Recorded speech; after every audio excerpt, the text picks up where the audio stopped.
Yo, wake up, sleeping heads. Good morning. It's your boy, man. We Power Plays Palace, man. We back again, and it's a Thursday morning, so let's take a look at the charts. Hold on, hold on a second on the chart. Let's see what we got. Is that the right chart? Okay. Yesterday we was looking for SPY to reclaim long above 737.63, and if it did that, we were gonna look for an entry at 737.80 to 738.40, with our stop below 736. Targets being 739.50, 741.40, and 743.80. And if we got a rejection shortened at 737.20 to 737.63, we'll be looking for an entry around 737.20 to 738.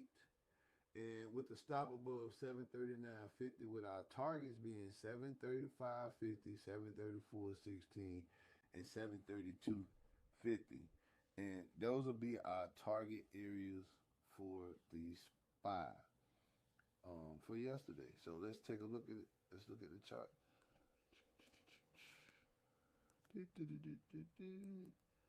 Okay, so here we go. Y'all see, I always be checking that pre-market out.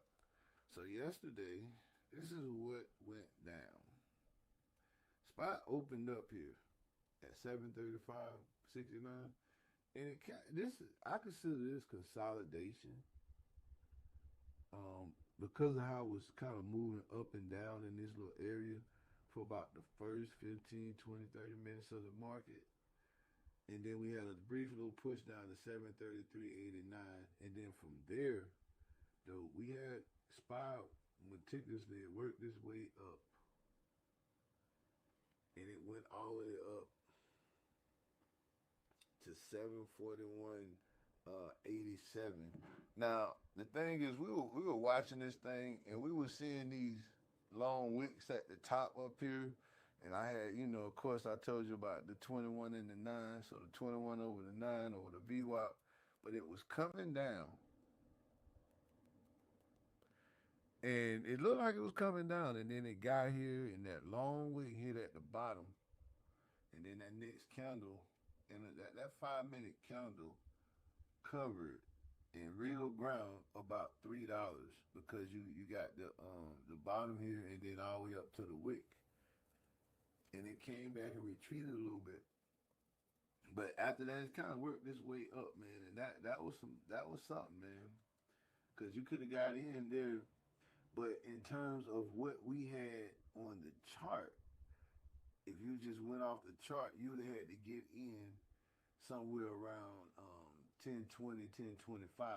But then at that point, though, you would have been able to get to the 741.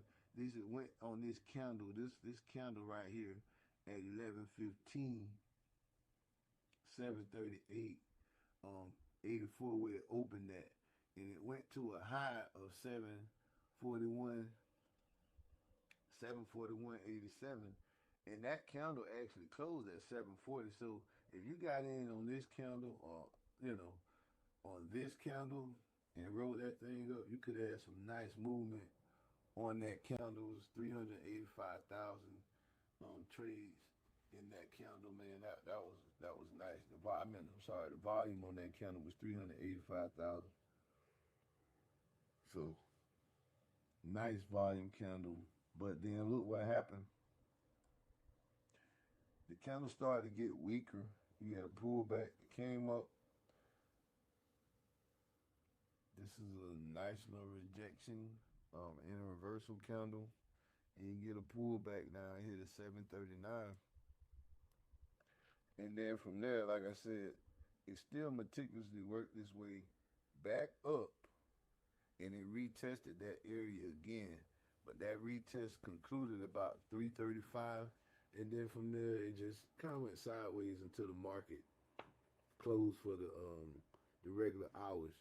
Now, as you can see in the overnight, as it started to move in the overnight, it actually went down to 737.32, and it closed overnight at 730, 821. But look at the gap up that it made when it opened up this morning. It gapped up to 740.60 after closing at 738. So that was a nice $2 gap, and then it pushed all the way up to 743.23 before we see pull back, attempt to pull up, push back up, and then we see the eventual rejection. Then we get the crater.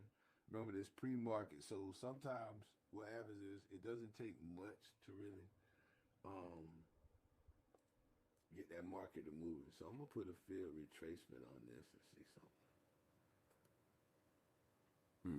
That's interesting there. It still hit the area. Did it react? Yeah, the first time it reacted, pushed back, and then okay, okay, okay. So that would been good right there. So what that was, I put the Fibonacci retracement on there to see if that early morning move where you'd have been looking for a rejection or a if a brief pullback where you can see where it try to continue up. So that's what that was. But as you can see so far in the pre-market, it is what, a $6 move. This is like the third time this week I think that that's happened. So let's see what we got on the chart for today.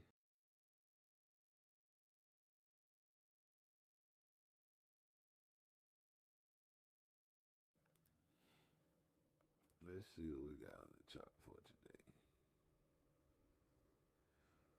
Um,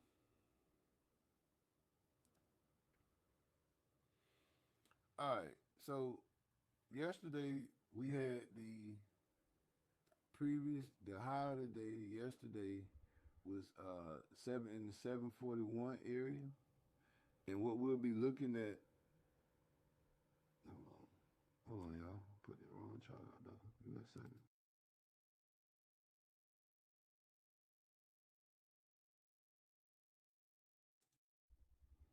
Sorry about that, y'all. I put the wrong chart up there.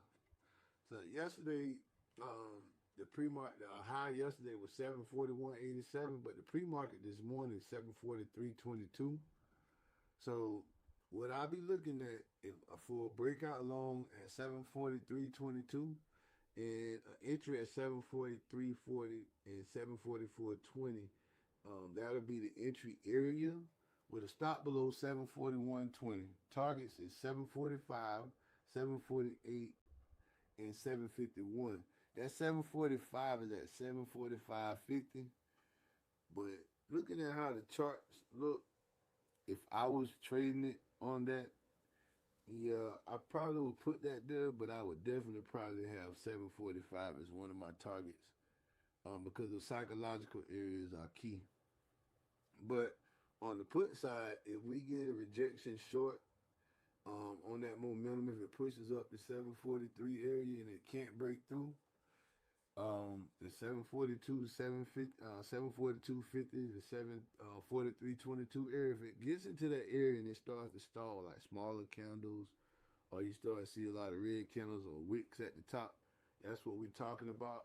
We're looking for an entry around 742.50 to 743.50 with our stop above 745.20. And the targets we're going to set with that will be 740.20, 738, and 734.75. Now, the reason you see 742.50 to 743.50, even though that's bigger than the area, the resistance area, that's a higher number. What happens is sometimes you get these wicks or what they call liquidity pools, where they'll shoot back up high above whatever level you have set, or that previous high, that resistance area, that resistance level, and it'll shoot out there. And then what'll happen is it'll do a one touch where that wick might touch it. It might just be real rapid, and then it'll pull back. Well, if you got a stop loss set at that level of 743.22, then and it does that. But the mark, that doesn't mean it doesn't reverse. But sometimes you will stop out before you have an opportunity to see the move play out.